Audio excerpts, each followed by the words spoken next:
আওয়ামী লীগবিহীন রাজনীতিতে ফাঁকা মাঠে গোল দেওয়ার সুযোগ থাকছে না বিএনপি জামাত কারো।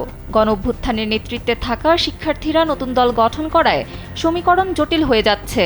ফলে আগামী জাতীয় সংসদ নির্বাচন খুব সহজ হবে না বলে মনে করছেন বিএনপির নীতি নির্ধারকরা।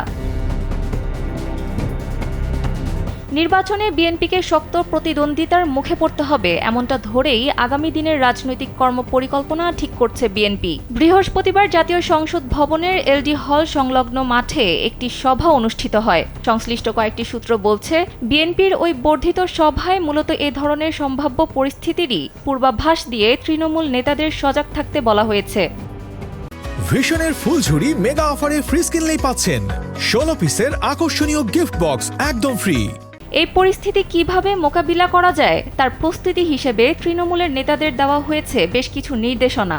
দিনব্যাপী ওই সভায় বিএনপির তৃণমূল থেকে বক্তব্য দেন কেন্দ্রীয় 106 জন নেতা। এ সময় বিএনপির ভারপ্রাপ্ত চেয়ারম্যান তারেক রহমান ভার্চুয়ালি যুক্ত হয়ে রাত 11টায় সমাপনী বক্তব্য দেন। বিএনপির নেতারা বলেন, বর্ধিত সভায় মূলত 3টি বার্তা দেওয়া হয়েছে।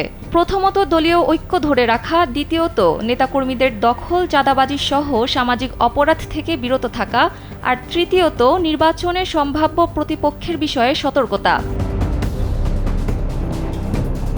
এছাড়া সংশ্লিষ্ট সূত্রগুলো জানিয়েছে, সম্ভাব্য এমন পরিস্থিতি বিবেচনায় রেখেই ঘুরে ফিরে তৃণমূলকে ঐক্যবদ্ধ থাকার পরামর্শ এসেছে। বিশেষ করে মানুষ বিরক্ত হয় এ ধরনের যে কোনো অপরাধমূলক কর্মকাণ্ড থেকে নেতাকর্মীদের বিরত থাকতে বলা হয়েছে। এসব তথ্য তুলে ধরে একটি প্রতিবেদন প্রকাশ করেছে দৈনিক প্রথম আলো।